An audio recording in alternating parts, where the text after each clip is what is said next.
हिंदवी स्वराज्याचे सरसंस्थापक छत्रपती शिवरायांना मानाचा मुजरा करतो।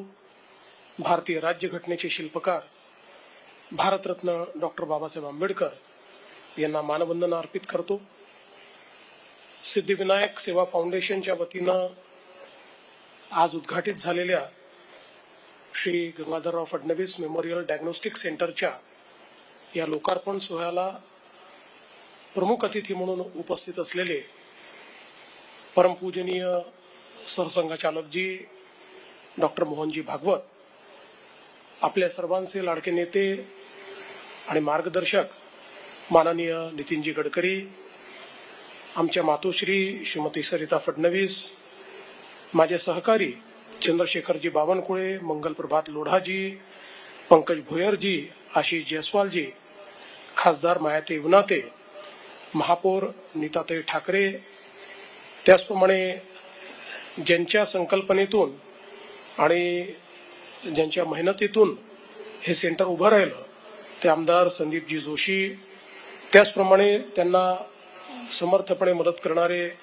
श्री अक्षय नाईक, श्री पराग सराफ, श्री रितेश गावंडे, श्रीमती मिनल काळे, श्रीमती वासंतीताई देशपांडे, श्री अनिरुद्ध आंबटकर, श्री महेंद्र भोगावकर, श्री संदीप बारसकर, मंचावर उपस्थित असलेले सर्व आमचे आमदार, लोकप्रतिनिधी, सर्व मान्यवर नागरिकगण, या कार्यक्रमाकरता उपस्थित असलेले सर्व गणमान्य नागरिक, माता भगिनी आणि बंधूंनो, आज अतिशय आनंदाची आणि समाधानाची गोष्ट आहे की 2 वर्षापूर्वी ज्या डायग्नोस्टिक सेंटरचं भूमिपूजन आपण केलं होतं, आज परमपूजनीय सरसंघचालकजींच्या हस्ते त्याचं लोकार्पण या ठिकाणी होत आहे।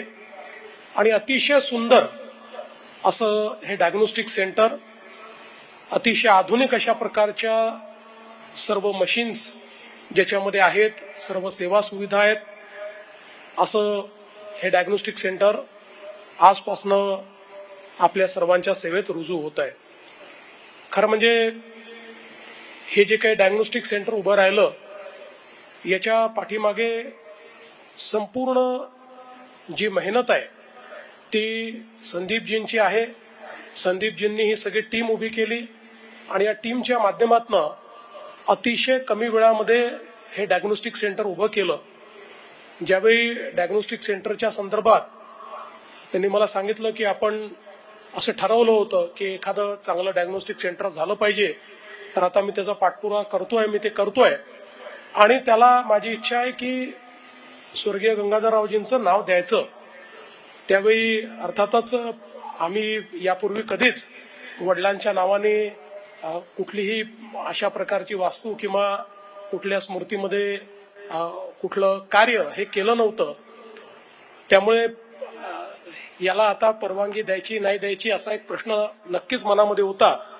मी त्याला सांगितलं की आपण दुसरं कुठलं नाव देऊ, पण त्याचा फार आग्रह होता। आणि मग मी संदीपला सांगितलं की आता तू जाऊन माझ्या आईची परमिशन घे, आईने परवानगी दिली तर तू निश्चितपणे मग त्या नावाने कर। आणि मग संदीपने जाऊन आईला पटवलं आणि आईची परवानगी घेतली आणि या ठिकाणी आमचे वडील गंगाधरराव फडणवीस यांचं नाव या ठिकाणी दिलं। खरं म्हणजे स्वर्गीय गंगाधरराव फडणवीस यांच्याबद्दल माझ्यापेक्षा अधिक माननीय नितीनजी आणि परमपूजनीय मोहनजी सांगू शकतील, कारण त्यांनी अगदी जवळून त्यांना पाहिलेलं आहे। त्यामुळे मी त्यांच्याबद्दल काही सांगणं हे योग्य देखील नाही, पण मी एवढंच सांगू शकतो की जेवढं काही मी कमी वयामध्ये त्यांचं कार्य पाहू शकलो, त्याचा खूप मोठा परिणाम हा माझ्या जीवनावर झाला आणि एक प्रकारे समाज कार्य करण्याची प्रेरणा आणि निस्वार्थ कार्य करण्याची प्रेरणा आणि विशेषतः जो काही माझा राष्ट्रीय स्वयंसेवक संघाशी संबंध आला, त्यानंतर राष्ट्रीय विचारांशी जो काही संबंध आला, या सगळ्या गोष्टी केवळ वडिलांमुळेच त्या ठिकाणी घडल्या। त्यांना पाहूनच या सगळ्या गोष्टी खरं तर होऊ शकल्या आणि म्हणून माझ्याकरता नेहमीच एक प्रेरणास्त्रोत म्हणून मी माझ्या वडिलांकडे बघितलेलं आहे। आणि आज हे अतिशय सुंदर असं डायग्नोस्टिक सेंटर जे सिद्धिविनायक फाउंडेशनने तयार केलं, त्याला त्यांचं नाव दिल्याबद्दल आमच्या संपूर्ण कुटुंबाच्या वतीने मी संदीपजींचं आणि त्यांच्या संपूर्ण टीमचं मनापासून या ठिकाणी त्यांचे आभार मानतो.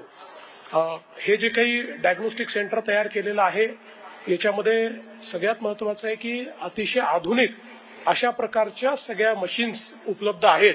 आणि जसं संदीपने सांगितलं की पहिल्याच दिवशी संकल्पना मांडली त्याच वेळेस हे सगळ्यांच्या मनामध्ये पक्क होतं की आपल्याला सेवा म्हणून हे करायचं आहे. त्याच्यामुळे जो काही खर्च येतो तेवढ्या खर्चापुरतं लोकांकडनं शुल्क घेतलं गेलं पाहिजे आणि ज्या ज्या गोष्टी सरकारच्या वेगवेगळ्या योजनांमध्ये कव्हर्ड आहेत त्या गोष्टींकरता तर कोणाला शुल्कच लागू नये, त्या मोफत झाल्या पाहिजेत अशा दृष्टीनं याची रचना करायची.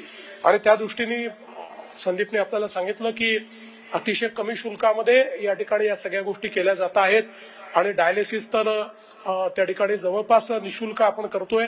मी आमचे मित्र आणि आमदार योगेशजी सागर यांचा देखील उल्लेख करेल की ज्यांनी या डायलिसिस सेंटर करता अतिशय मदत केली आणि त्यांच्या माध्यमातून जे आमचे मुंबईचे मित्र आहेत त्या सगळ्यांनी त्याच्याकरता मदत केली. त्यांचं देखील मी अतिशय मनापासून आभार मानतो, अभिनंदन करतो. खरं तर आपल्याला कल्पना आहे की नागपूर शहरात विदर्भात माननीय नितीनजींच्या नेतृत्वात खूप मोठ्या प्रमाणात आपण सेवा प्रकल्प चालवतो. अनेक वेगवेगळ्या पद्धतीनं गरीबातल्या गरीबाला त्या ठिकाणी जी काही आरोग्य सेवा आहे ती आरोग्य सेवा आपल्याला कशी या ठिकाणी उपलब्ध करून देता येईल असा प्रयत्न सातत्याने आपण करत असतो. आणि खऱ्या अर्थानं ही जी काही सेवेची प्रेरणा आहे त्या प्रेरणाचे एक प्रकारे प्रेरणास्त्रोत असलेले परमपूजनीय सरसंघचालकजी या ठिकाणी आहेत. कारण आपल्याला त्या विचारानेच सेवेचं कार्य शिकवलेलं आहे आणि म्हणूनच आज सातत्याने वेगवेगळ्या पद्धतीची सेवा केंद्र तयार करायची आणि ती समाजाला अर्पित करायची अशा प्रकारचा प्रयत्न आपला आहे. आज राज्य सरकारच्या माध्यमातूनही आमचा प्रयत्न आहे की सर्वांना अतिशय किफायतशीर आणि ज्याला आपण असं म्हणू शकतो की शक्यतोवर मोफत अशा प्रकारचा उपचार हा मिळवून द्यायचा. देशाचे प्रधानमंत्री माननीय नरेंद्र मोदीजी यांची जी जनारोग्य योजना आहे त्याच्यासोबत महाराष्ट्र सरकारनेही महात्मा फुले जनारोग्य योजना सुरू केली आणि या दोन योजनांच्या माध्यमातून आता जवळपास महाराष्ट्रातल्या 100% लोकांना आपण या योजनांमध्ये कव्हर केलेलं आहे. महाराष्ट्रामध्ये जवळपास आता 4,500 हॉस्पिटल्सचं नेटवर्क आपण उभं केलेलं आहे की ज्या ठिकाणी सर्व लोकांना मोफत उपचार हे आता आपण उपलब्ध करून दिलेले आहेत. जवळपास पूर्वी 1200 आजारांकरता आपण मदत करायचो, आता त्याची संख्या ही 2400 केलेली आहे. 2400 आजाराकरता आपण मोफत उपचार त्या ठिकाणी उपलब्ध करून देतो आणि त्याचसोबत जे ऑर्गन ट्रान्सप्लांट सारखे जवळपास 12 अशा प्रकारचे उपचार पद्धती आहेत की ज्याला अधिक खर्च येतो त्यांना 22 लाख रुपयापर्यंत आपण राज्य सरकारच्या वतीनं या ठिकाणी मदत करतो आणि सामान्य माणसाला कुठल्याही प्रकारे आरोग्याचा जो काही खर्च आहे तो परवडला पाहिजे या दृष्टीने आपण प्रयत्न करतो. एकीकडे ही सगळी योजना आपण करत असताना अफोर्डेबिलिटी आपण आणली, ऍक्सेसिबिलिटी आपण आणली, तरीही मोठ्या प्रमाणात अशा प्रकारच्या केंद्रांची आवश्यकता आहे.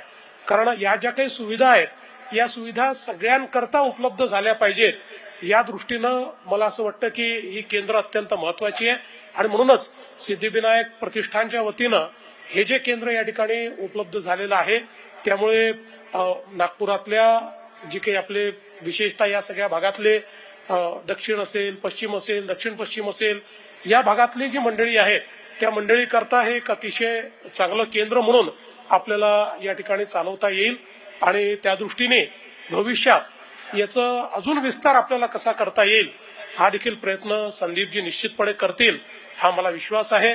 आम्ही सगळेच, नितीनजी असतील, मी असेल, आम्ही सगळे हे या कार्यामध्ये त्यांच्या सोबत आहोत.